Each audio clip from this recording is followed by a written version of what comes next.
మనం కొంచెంసేపు దేవుని వాక్యాన్ని ధ్యానం చేసుకుందాం. ఫిలిప్పీలకు రాసిన పత్రిక 4వ అధ్యాయము మొదటి వచనం నుంచి మొదటి వచనం మనం చదువుకుందాము.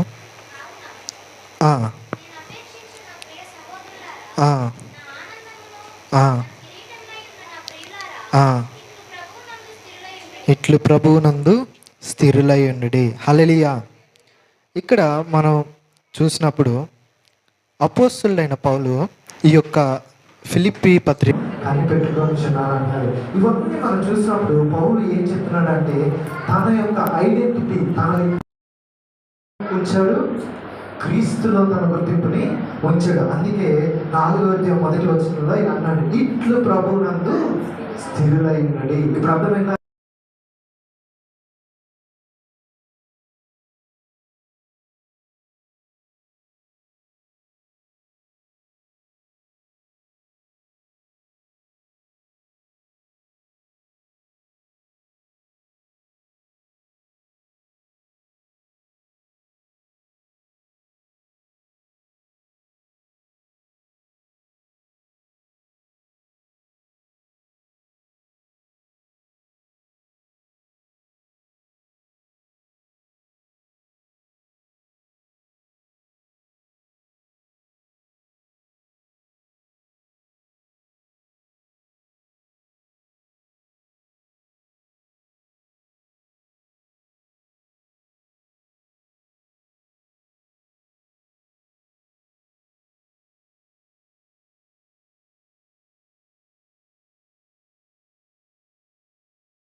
వాళ్ళ ఆనందాన్ని వెతుక్కుంటున్నారు. ఇంకా మనం ముసలి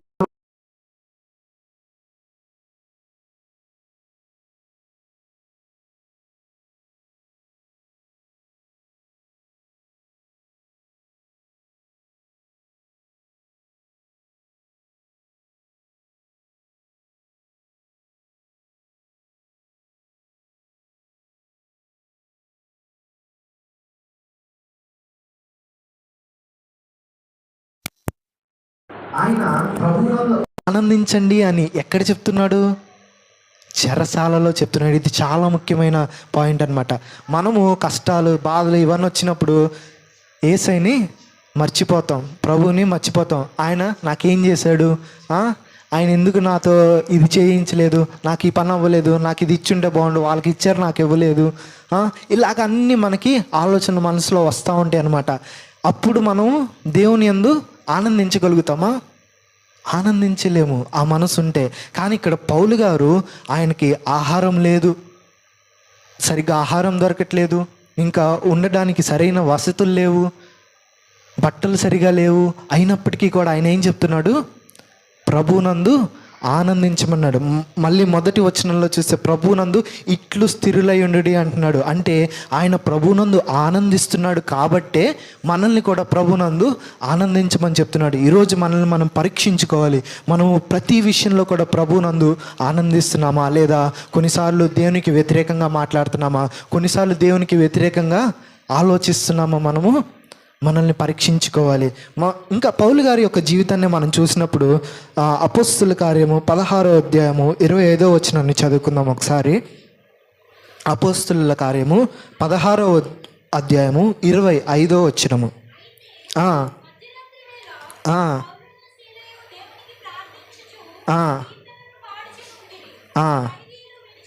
వినిషుండి చాలు. వాళ్ళు ఏం చేస్తున్నారు? అర్ధరాత్రి వేళ, అది కూడా చెరసాల్లోనే ఉన్నారు. ఏం చేస్తున్నారంట? కీర్తనలు పాడుచు స్తుతించుచు నుండిరి. వాళ్ళు ఎటువంటి పరిస్థితిలో ఉన్నారంటే ఆ తర్వాత వాళ్ళని మరణానికి అప్పగించొచ్చేమో, కానీ వాళ్ళ ఆ పరిస్థితిలో ఉండి కూడా పౌలు శీలలు ఏం చేస్తున్నారు? దేవుని సన్నిధిలో కీర్తనలు పాడుతూ దేవుని స్తుతిస్తున్నారు. హల్లెలూయా. మనం పాడతామండి. ఒకవేళ మనమే ఊహించుకుందాం, మనం ఒకవేళ చెరసాల్లో పెట్టారనుకుందాం. మనల్ని చెరసాల్లో పెడితే మనం పాటలు పాడతామా? ఎందుకు నన్ను చెరసాల్లో పెట్టారు కాబట్టి అని స్తుతిస్తామా? లేదు. మనమేం ప్రార్థనలు చేస్తూ ఉంటాం, లేకపోతే దేవుణ్ణి ఇది ఎందుకు చేసావు, నన్ను ఇక్కడికి ఎందుకు తీసుకొచ్చావు అని దేవుణ్ణి ప్రశ్నలతో మనం ఒక పెద్ద ఎగ్జామ్ ఇచ్చేస్తాం అనమాట దేవుడికి. కానీ ఇక్కడ పౌలు అది చేయట్లా. పౌలు ఏం చేస్తున్నాడంటే ఆ యొక్క చెరసాలతో, చైన్స్తో, బొండలతో వాటన్నిటితో బిగించి కట్టేయించారు. కాళ్ళకి చేతులకి అవి వేశారు. అప్పట్లో మెడకి కూడా కట్టేసి ఒక పెద్ద ఐరన్ దానికి పెట్టి ఇక్కడ పెడతారనమాట, ఎటు పారిపోకుండా. ఇంకా అటువంటి పరిస్థితిలో మెడకి కట్టేసినప్పటికీ కూడా వాళ్ళు ఏం చేస్తున్నారు? వాళ్ళ స్వరములెత్తి స్తుతిస్తూ కీర్తనలు పాడుతున్నారు. హల్లెలూయా. ఆ చుట్టుపక్కల ఉన్న ఖైదీలు వింటున్నారు. ఆ తర్వాత వచనంలో మనం చూసినప్పుడు, ఇప్పుడు చదవండి 17వ వచనం.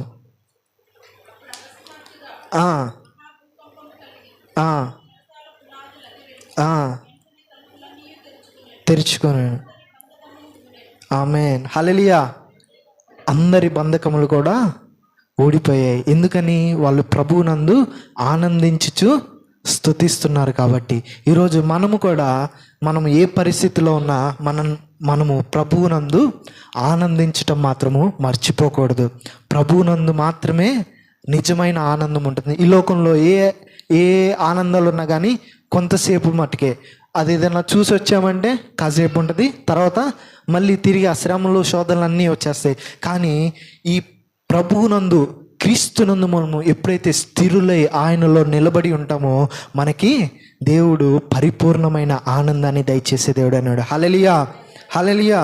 అందుకే హబక్కూకు ప్రవక్త కూడా ఆయన రాస్తూ చెప్తాడు అనమాట. ఏమనంటే, అంజూరపు చెట్లు పూసినను, ద్రాక్ష చెట్లు పోయికొండినను, ద్రాక్ష చెట్లు ఫలింపకపోయినాను, గొర్రెలు దొడ్డిలో లేకపోయినాను, నేను యెహోవా యందు ఆనందించును అని ఆయన ఒక కీర్తనలాగా దేవునికి ప్రార్థన చేస్తాడనమాట.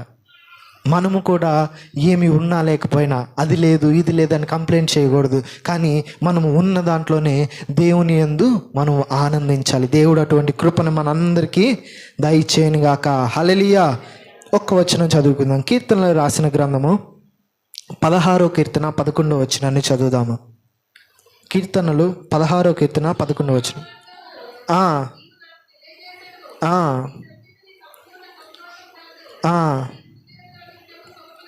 సుఖములు కలవు. హల్లెలూయా, హల్లెలూయా. దేవుని సన్నిధిలో ఏముంది? సంపూర్ణ సంతోషం. ఆయన కుడి చేతిలో నిత్య సుఖములు కలవంట. మరి ప్రతి వారం మనం చర్చికి వచ్చినప్పుడు, దేవుని యొక్క సన్నిధిలో మనం గడుపుతున్నప్పుడు దేవుడు మనకి సంపూర్ణ సంతోషం ఇచ్చే దేవుడు అన్నాడు. హల్లెలూయా. అలాగే మనం ఎప్పుడు కూడా ప్రభు సన్నిధిలో ప్రార్థనకి కానీ వాక్యం చదువుకోవడానికి కూర్చున్నప్పుడు దేవుడు ఎక్కడి నుంచి?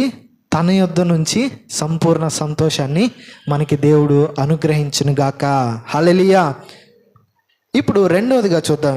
రెండవది ఏం చెప్పాను? సమాధానం అని చెప్పాను కదా. చదవండి. ఫిలిప్పీలకు రాసిన పత్రిక 4వ అధ్యాయము 6-7 వచనాలు చదువుకుందాం. చదువు.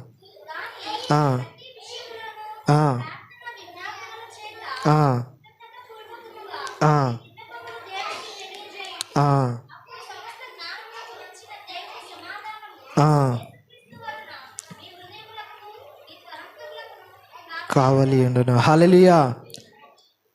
ఇక్కడ 6-7 వచనాలు చూసినప్పుడు మనకి ఏమి చింత ఏమొచ్చినా కానీ ఏం చేయాలంట? దేవుని సన్నిధిలో ప్రార్థించినప్పుడు దేవుడు సమాధానాన్ని మనకి దయచేసే దేవుడు అన్నాడు. పౌలు గారు ఆయన చెరసాలలో ఉన్నారు కదా, ఆ చెరసాలలో ఉండి కూడా ఆయనకి సమాధానం ఉంది నాకు అని సాక్ష్యం ఇస్తున్నాడు అనమాట. ఇక్కడ ఆ సాక్ష్యాన్ని ఇస్తూ మనల్ని కూడా ప్రోత్సహిస్తున్నాడు. ఏమని? మీకు కూడా ఏమన్నా చింతలు, ఆందోళనలు ఉంటే దేవుని సన్నిధికి వచ్చి మీరు ప్రార్థనా విజ్ఞాపనముల చేత ఆయన యొద్ద మొరపెట్టుకున్నప్పుడు దేవుని యొద్ద నుంచి ఆయన సమాధానమునే మనకి అనుగ్రహించే దేవుడై ఉన్నాడు. హల్లెలూయా. కాబట్టి మనము ఎలా ఉండాలి? ఆ సమాధానము కావాలంటే ఎక్కడుండాలి? మనము ప్రభువులో స్థిరులై నిలబడాలి. మనము ప్రభువులో నిలబడ్డప్పుడు దేవుడు మనకి తన సమాధానాన్ని అనుగ్రహించే దేవుడైనాడు. బైబిల్లో అపోస్తుల కార్యము 12వ అధ్యాయము 6వ వచనంలో, ఆ 12వ అధ్యాయంలో ఒక వ్యక్తి ఉన్నాడు. చదవద్దు. ఆ వ్యక్తి రేపు ఉదయం ఆయనకి మరణశిక్ష వేస్తారు కాబట్టి తీసుకొచ్చి ఆయన్ని చెరసాల్లో పెట్టారు. చెరసాల్లో పెడితే ఆయన ఏం చేయాలి? మనమైతే ఏం చేస్తాం? రేపు ఉరిశిక్ష ఉంది, లేకపోతే రేపు ఏదో ఒక పనిష్మెంట్ ఉంది, అది మరణమే. ఈరోజు నైట్ మనం ఒకవేళ ఆ పరిస్థితులు ఉంటే మనం ఏం చేస్తాం?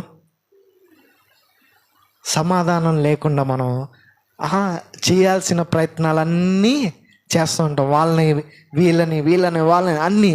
కానీ ఇక్కడ ఈ వ్యక్తి అలా లేడండి. ఆ వ్యక్తి ఎలా ఉన్నాడంటే ప్రశాంతంగా నిద్రపోతున్నాడు. ఆయన ఎంత ప్రశాంతంగా, ఎంత సమాధానం కలిగి ఉన్నాడంటే చివరికి దేవుడి దూత వచ్చి ఆయన పక్కన అంత వెలుగు కలిగి ఆయన వచ్చి నిలబడ్డా కూడా ఆయన నిద్రపోతానే ఉన్నాడు. అటువంటి ప్రశాంతమైన సమాధానం కలిగి ఆయన ఉన్నాడు. చివరికి దేవుని దూత ఏం చేయాల్సి వచ్చింది? ఆయన్ని తట్టి లేపాల్సి వచ్చింది. ఒకసారి చదవండి ఇప్పుడు 6వ వచనము.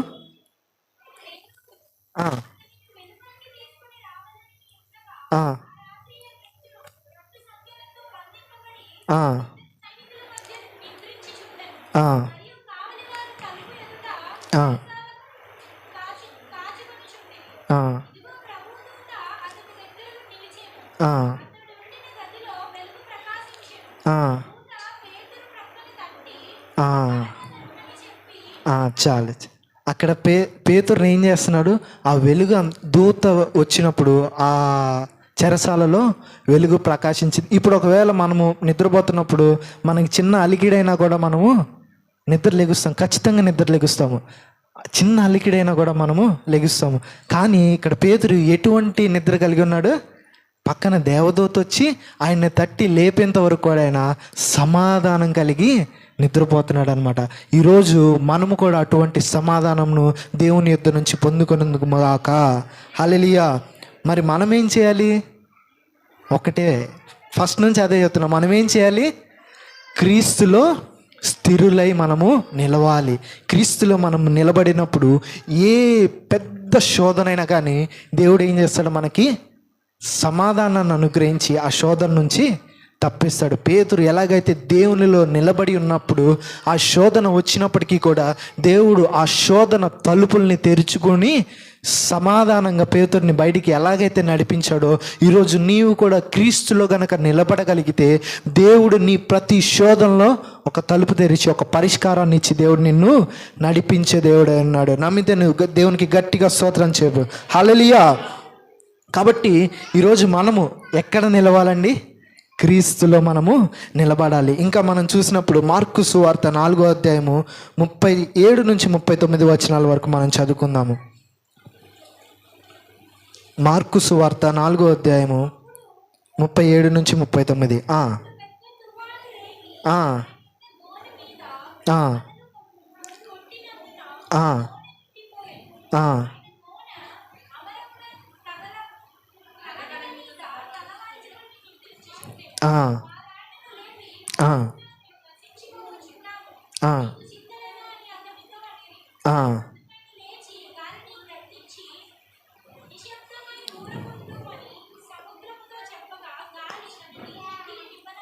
ఆమేన్. హల్లెలూయా.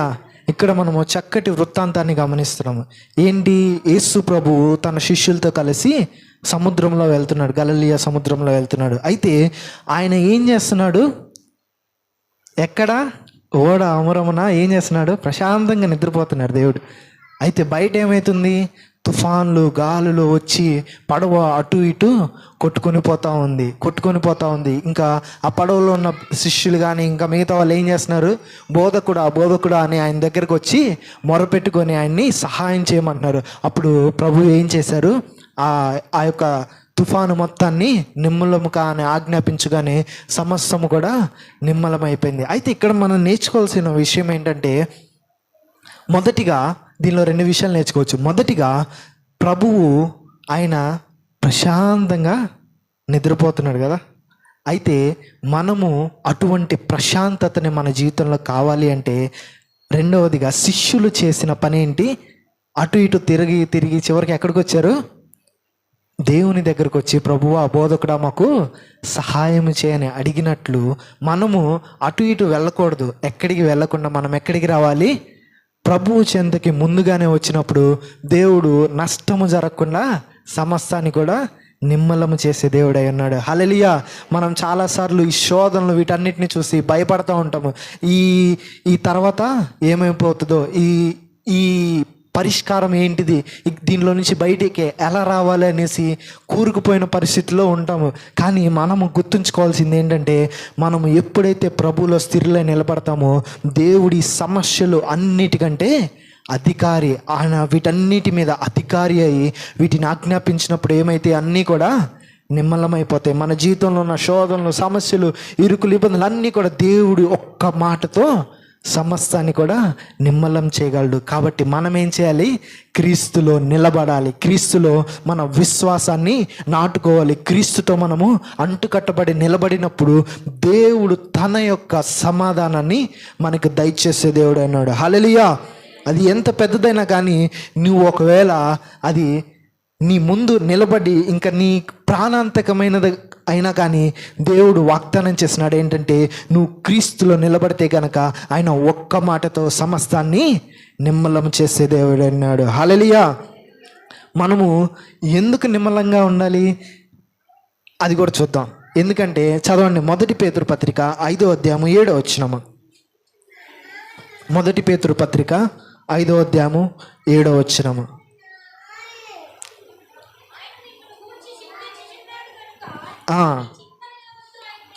ఆయన మీద వేయుడి.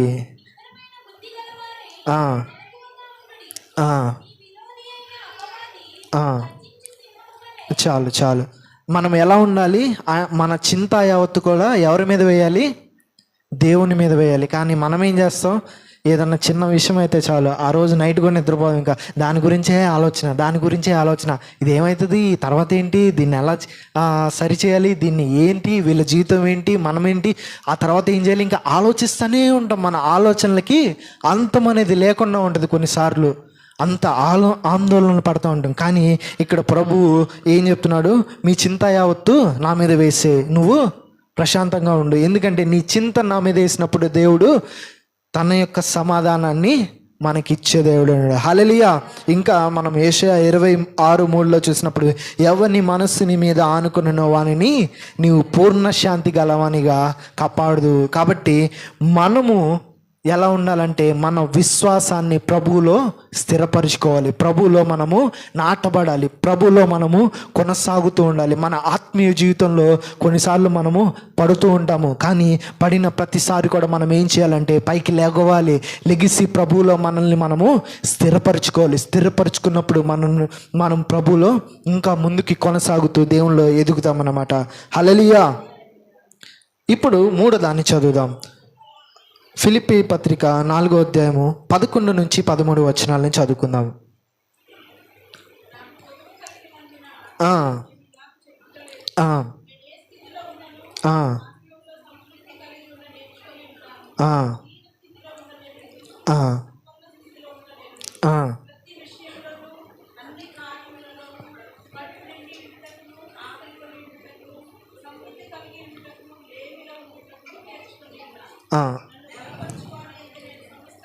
చేయగలను. హల్లెలూయా. ఇక్కడ మనం చూస్తే చాలా చక్కటి మాటలు కదా. ఆయన చెరసాలలో ఉండి నేను సంతృప్తిగా ఉన్నాను అంటున్నాడు. చెరసాలలో ఉండి సంతృప్త. మనము పెద్ద పెద్ద మంచి ఇళ్ళల్లో ఉండి కూడా కొన్నిసార్లు మనకి సంతృప్తి అనేది ఉండదు. అక్కడికి ఇంకా కావాలి, వచ్చిన దానికి కాకుండా అది కూడా వచ్చుంటే బాగుండు, ఇది కూడా జరుగుంటే బాగుండు, ఇది కూడా చేస్తుంటే బాగుండు అన్న తలంపులు మనకి వస్తూ ఉంటాయి. మనం ఉన్నదాంతో సంతృప్తి పడలేము కొన్నిసార్లు. మానవుని యొక్క సహజ నైజం అది. కానీ ఇక్కడ ఏం చెప్తున్నాడు? ఏ స్థితిలో ఉన్నానో ఆ స్థితిలో సంతృప్తి కలిగి నేర్చుకొని ఉన్నాడు. హల్లెలూయా. మనకు కూడా పౌలు గారు అదే చెప్తున్నాడు. ఏంటంటే ఏ స్థితిలో ఉన్నా కూడా మనము సంతృప్తి కలిగి ఉండాలని. అయితే మనము దీన్ని ఇంకొంచెం లోతుగా చూద్దాము. అసలు ఈయన దృష్టిలో సంతృప్తి అంటే ఏంటి అంటే, దీనికి తెలుసుకోవాలంటే మనము ఆ రోజుల్లో ఎప్పుడు మొదటి శతాబ్దంలో అంటే ఈ పత్రిక రాసిన కాలంలో అక్కడున్న ప్రజల్ని మనము అర్థం చేసుకుందాం.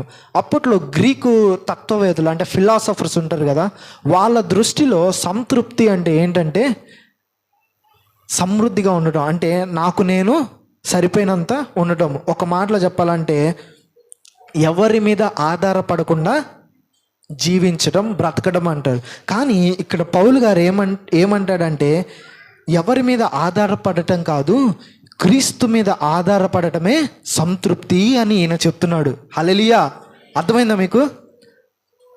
ఆయన ఆ రోజుల్లో ఎవరి మీద ఆధారపడకుండా జీవించడమే సంతృప్తి అని అక్కడున్న లోకస్తులు చెప్తుంటే, ఈ పౌలు గారు క్రీస్తులో నేర్చుకున్న ఒక పాఠాన్ని చెప్తున్నారు. ఏంటంటే ఎవరి మీద ఆధారపడటం కాదు, క్రీస్తు మీద ఆధారపడినప్పుడు మాత్రమే మనకి సంపూర్ణ సంతృప్తి కలదు అని చెప్తున్నాడు. హల్లెలూయా. మనము ఈ సంతృప్తి కావాలి అంటే సంపూర్ణంగా క్రీస్తులో మనము నిలవాలి, క్రీస్తు మీద మనము ఆధారపడాలి. లేకపోతే మనకి ఇంకా అది కావాలి, ఇది కావాలి, ఇది కావాలి, అది కావాలి, అక్కడ ఇది చేయాలి, ఇది చేయాలి, ఇంకా మనకి కావాల్సి వస్తానే ఉంటుంది. జలగా కొంచెం రక్తం తాగి ఆగిపోదు, అది దానికి ఏముంటుంది, అది ఇంకా ఇమ్ము ఇమ్ము ఇమ్ము అని ఇంకా తాగుతూనే ఉంటుందంట. కానీ ఎప్పుడు మనకి చాలని కూడా కాదు, ఒక సంతృప్తి, నాకున్న దాంతో నేను ఆనందంగా ఉన్నాను, నాకున్న దాంతో నేను సంతోషంగా జీవించగలుగుతున్నాను అన్న సంతృప్తి ఎప్పుడు వస్తుందంటే మనము క్రీస్తు మీద ఆధారపడినప్పుడు మాత్రమే ఆ సంతృప్తి వస్తుంది. హల్లెలూయా. అయితే బైబిల్లో క్రీస్తు మీద ఆధారపడిన ఒక వ్యక్తిని మనం చూస్తాం. ఆయన సమస్తం ఉంది ఆయనకి, ఎడ్లు గొర్రెలు, ఆ దేశంలో ఆయన ఒక గొప్ప ధనవంతుడు. అయితే ఒకే ఒక రోజు ఆయనకున్న సమస్తం కూడా పోయినాయి. ఆ పోయినప్పుడు ఆయన అంటున్న ఒక మాట ఏంటిది? యోబు గ్రంథము 1వ అధ్యాయము 21వ వచనాన్ని చదువుదాం ఇప్పుడు. దిగంబరిగానే వచ్చి తిని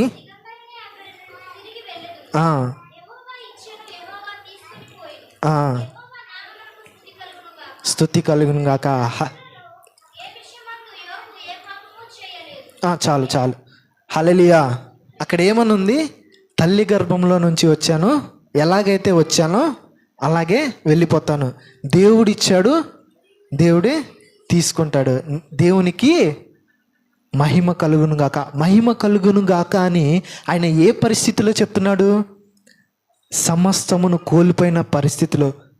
ఆస్తి ఇవన్నీ కోల్పోతే ఆ మాట చెప్పగలుగుతాము మనము కూడా. కానీ ఆయన 10 మంది పిల్లలు చనిపోయిన తర్వాత కూడా ఆయన ఏం చెప్తున్నాడు?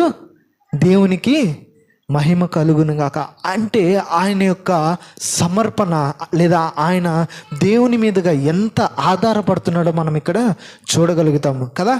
చాలా గొప్ప ఎలా చెప్పాలి, చాలా లోతైన అనుభవంలోకి ఆయన దేవునితో నడిచే వ్యక్తి. ఆయన మనం చూసినప్పుడు ఏ పాపము లేని వ్యక్తి, ఆ దేశంలో దేవునితో నడుస్తున్న వ్యక్తిలో ఈయన ఉన్నాడు. ఇంకా అలా చూసినప్పుడు ఏ పాపం లేకుండా ఆయన అంత ధనముండి కూడా పాపము లేని వ్యక్తిగా అక్కడ నిలబడ్డాడు. ఒక సాక్ష్యం కలిగిన వ్యక్తిగా జీవిస్తున్నాడు. మనం చూస్తే ఇంకా ఆయన ఇవన్నీ కలిగినప్పటికీ కూడా ఆయన ఏం చెప్తున్నాడు? ఉన్నా లేకపోయినా, ఇందాక పౌలు గారు అదే కదా, ఏ స్థితిలో ఉన్నా, నాకు ఆహారం ఉన్నా ఆహారం లేకపోయినా, కట్టుకోవడానికి బట్టలు ఉన్నా లేకపోయినా, ఏ స్థితిలో ఉన్నా కూడా ఏం కలిగి జీవించగలుగుతున్నాడు? ఆయన సంతృప్తి కలిగి. ఇక్కడ కూడా మనం అదే చూస్తున్నాము. ఆయన ఏమి ఉన్నా లేకపోయినా దేవుని ఎడల సంతృప్తి కలిగి జీవిస్తున్నాడు. అంటే దేవుని మీద ఆధారపడి బ్రతుకుతున్నాడు. చివరిగా ఏమైంది? యోబుకి దేవుడు 2 ఆశీర్వాదాన్ని దేవుడు కలుగు చేశాడు. మనం కూడా దేవుని మీద ఆధారపడినప్పుడు, దేవునిలో స్థిరులై మనము నిలబడినప్పుడు దేవుడు మనకి సంతృప్తిని కలుగు చేసే దేవుడే ఉన్నాడు. హల్లెలూయా. ఇంకా మనం అబ్రహామును కూడా చూడొచ్చు అనమాట. ఆయన ఇప్పుడు లోతు యొక్క పని వాళ్ళకి, వీళ్ళ పని వాళ్ళకి గొడవలు జరుగుతున్నప్పుడు అబ్రహాం ఏం చెప్తాడంటే, నువ్వు కుడివైపుకి వెళ్తే నేను ఎడం వైపుకి వెళ్తా, లేదా నువ్వు ఎడం వైపుకి వెళ్తే నేను కుడివైపుకి వెళ్తా అని ఆయన చెప్తున్నాడు. అంటే ఆయన ఏదైనా నాకు చాలు, నాకు ఏదైనా నాకు పర్వాలేదు. కొన్నిసార్లు మనము నాకు అదే కావాలి, ఆ పెన్నే కావాలి, నాకు అదే కావాలి, అది లేకపోయినా కూడా మనము కొన్నిసార్లు పిల్లల తల్లిదండ్రులు నాకు అదే కావాలని గీపెడతా ఉంటారు అనమాట. కానీ మనం ఎలా ఉండాలి? ఏ స్థితిలో ఉన్నా కూడా, ఏది ఉన్నా లేకపోయినా సంతృప్తి కలిగి నేర్చుకోవాలన్నమాట. కాబట్టి మనము ఆ విధంగా మనము జీవించదుము గాక. నాలుగవదిగా చివరిగా మనము 4వ అధ్యాయము 19వ వచనాన్ని చదువుకుందాం. ఫిలిప్పీలకు రాసిన పత్రిక 4వ అధ్యాయము 19వ వచనము.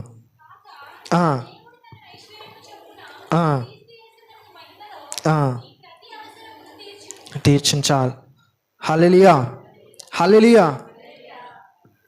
ఇక్కడ పౌలు ఈ మాటలు ఎందుకు చెప్తున్నాడు? దేవుడు తన ఐశ్వర్యము చొప్పున క్రీస్తు యేసునందు మహిమలో మీ ప్రతి అవసరాన్ని తీర్చును అంటున్నాడు. ఇది ఎవరికి రాస్తున్నాడు? ఫిలిప్పీలకి రాస్తున్నాడు ఈ పత్రిక. అయితే ఈ పత్రిక రాస్తున్నప్పుడు ఫిలిప్పీ సంఘము పౌలు గారికి సహాయం చేసిందని మనం ముందే చూసాం కదా. ఈ పత్రిక రాయడానికి కూడా కారణం అదే. అయితే ఈ పత్రిక రాసే సమయానికి అసలు ఫిలిప్పీ సంఘం యొక్క పరిస్థితి ఎలా ఉందంటే, వాళ్ళు పేదరికమైన పరిస్థితిలో ఉన్నట్టుగా మనం చరిత్రలో తెలుసుకోవచ్చు. అయితే ఈ పేదగా ఉన్న సంఘము దేవుని పని నిమిత్తం వెళ్ళిన ఒక సేవకుడు కష్టాల్లో ఉంటే వాళ్ళు ఏం చేశారు? సహాయం చేశారు. కష్టంలో ఉన్నప్పటికీ కూడా వాళ్ళు దేవుని పరిచర్యకి సహాయం చేస్తున్నారు, పౌలు గారికి సహాయం చేస్తున్నారు. దీన్ని బట్టి పౌలు గారు ఏం చెప్తున్నారు? మీరు నాకు ఇచ్చారేమో కాదు, మీరు దేవునికి ఇచ్చారు, దేవుని పనికి ఇచ్చారు. కాబట్టి నేను కాదు మీకు ఆశీర్వాదాలు ఇచ్చేది, క్రీస్తు యేసే తన మహిమలో మీ యొక్క ప్రతి అవసరాన్ని కూడా దేవుడు తీర్చబోతున్నాడు. హల్లెలూయా. మనము కూడా ఎలాగా క్రీస్తులో నిలబడ్డప్పుడు, దేవుని పరిచర్యకి మనము సహకరిస్తున్నప్పుడు దేవుడు తన ఐశ్వర్యము చొప్పున, దేవుని ఐశ్వర్యం అంటే ఈ ఆకాశము భూమి సమస్తము కూడా ఆయనవే, ఈ భూమిలో ఉన్న సమస్తము కూడా ఆయనదే అన్నమాట. కాబట్టి ఇంకను ఆయన ఆకాశ వాకిలు విప్పుతాడు అంటున్నాడు. అంటే పరలోకంలో ఉన్న సమస్తము కూడా మన కోసం ఆయన ఇవ్వగలుగుతాడు. కానీ మనం ఏం చేయాలి? మళ్ళీ మెయిన్ పాయింట్, మనం ఏం చేయాలి? ఎవరిలో స్థిరులై ఉండాలి? ప్రభువులో, క్రీస్తులో మనము స్థిరులై నిలిచినప్పుడు దేవుడు తన ఐశ్వర్యము చొప్పున మనకి ఆశీర్వాదాలు ఇచ్చే దేవుడు అన్నాడు. మనము ఈ మాట చదువుదాం. 1 రాజుల గ్రంథము 17వ అధ్యాయము 15-16 వచనాలు చదువుకుందాం. 1 రాజులు 17వ అధ్యాయము 15-16 వచనాలు చదువుకుందాం.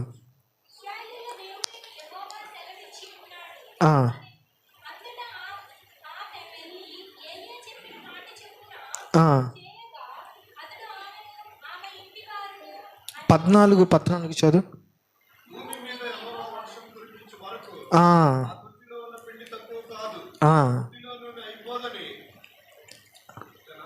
అదే ఆమేన్, హల్లెలూయా. అక్కడ మనం చూసినప్పుడు భూమి మీద వర్షం పడేంత వరకు దేవుడు ఏం చేస్తున్నాడు? ఒక వాగ్దానం ఇస్తున్నాడు. ఏంటి? నీ బుడ్డిలో నూనె అయిపోదు, పిండి కూడా తరిగిపోదని. అయితే అసలు ఆమె ఏ పరిస్థితిలో ఆ పరిస్థితికి రావడానికి కారణం ఏంటని మనం చూస్తే, ముందు మనం ఇంకొంచెం ముందుకి ఆ స్టోరీని కనుక మనం చదివితే ఒక చక్కటి వృత్తాంతాన్ని మనం గమనిస్తాం. ఒక చక్కటి సిచ్యువేషన్ అనమాట. సారెపతులు, ఆ విధవరాలు తన బిడ్డ, చివరికి కొద్దిగా పిండి మిగిలింది. ఆ కరువు వచ్చిన ప్రదేశంలో ఇంకా కొద్దిగా పిండి మిగిలింది. ఆ కొద్దిగా ఆమె ఏమనుకుంది? ఈ పూటకి నేను అప్పం చేసుకొని తినేసి ఇంకా తర్వాత ఏదైతే అది అని ఆమె మనసులో అనుకుంది. కానీ దైవజనుడు వచ్చి నాకు ఒక అప్పం చేసి నాకు కొద్దిగా ఆహారం పెట్టమని అడిగినప్పుడు ఆమె ఏమీ మాట్లాడకుండా ఆమె దైవజనునికి అప్పం చేసి ఆమె మొదటిది దైవజనుడికి ఇచ్చింది. అయితే దైవజనుడు తిని తర్వాత ఇప్పుడు మనం చదివిన 14వ వచనంలో జరిగిన ఆ యొక్క వాగ్దానాన్ని, ఆ యొక్క ప్రవచనాన్ని ఆమెకి దేవుడు ద్వారా ఆ దైవజనుడు ఆ స్త్రీకి దయచేస్తాడు అనమాట. దయచేసిన తర్వాత ఆ ఏదైతే ఆశీర్వాదం ఉందో అది ఎప్పుడైతే వర్షం పడుతుందో, అంటే ఆ ఊరిలో ఎప్పుడు కరువు ఆగిపోయిందో అప్పటి వరకు కూడా ఆమెకి సమృద్ధిని దేవుడు దయచేశాడు. హల్లెలూయా.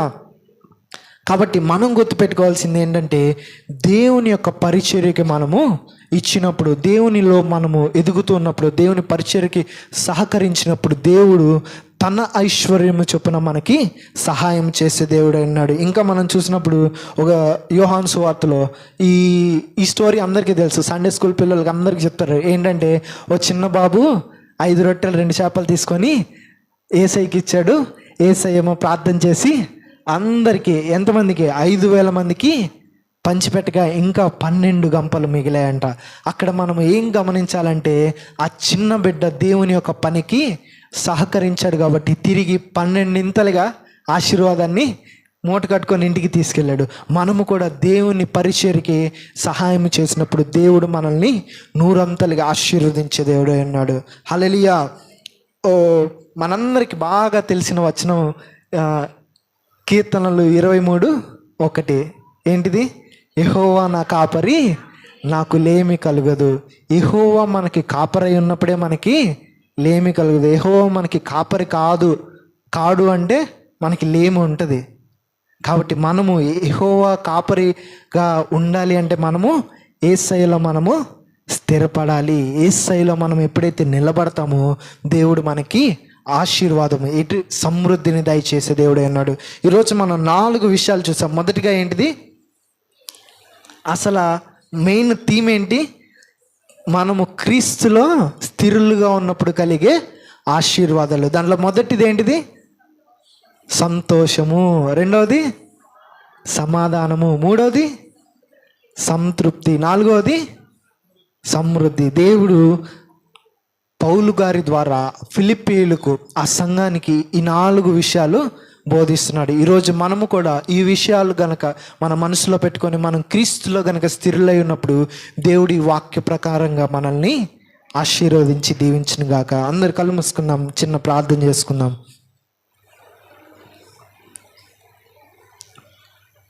ఒకసారి మనల్ని మనం పరీక్షించుకున్నాం. మనం క్రీస్తులో స్థిరులై ఉన్నామా, లేక లోకంలో ఉన్న అటు ఇటు తిరుగుతూ వేరే వాటి మీద స్థిరత్వం కలిగి ఉన్నామా? మనము క్రీస్తులో స్థిరులై ఉన్నప్పుడు మనకి 4 ఆశీర్వాదాలు దేవుడు ఇస్తాడని మాట్లాడుతున్నాడు. కాబట్టి మనము ఎక్కడ మన యొక్క ఆధ్యాత్మిక జీవితాన్ని స్థిరం చేసుకుంటున్నాము?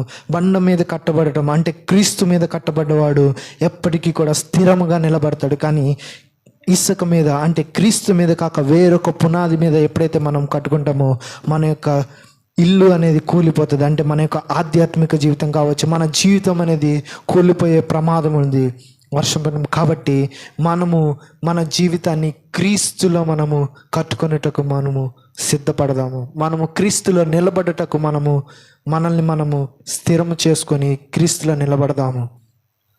పరిశుద్ధుడా, దయగల రాజా, కృపగల స్వామిని యొక్క పాదాలకు వేలాది కృతజ్ఞతాస్తుతులు చెల్లిస్తున్నాం ప్రభా. అయ్యా, మీరు చాలా చక్కగా ప్రభా ఈ యొక్క వాక్యం ద్వారా పౌలు గారి ద్వారా ప్రభా ఈ యొక్క ఫిలిప్పీ పత్రిక నుంచి మాతో మాట్లాడారు ప్రభా.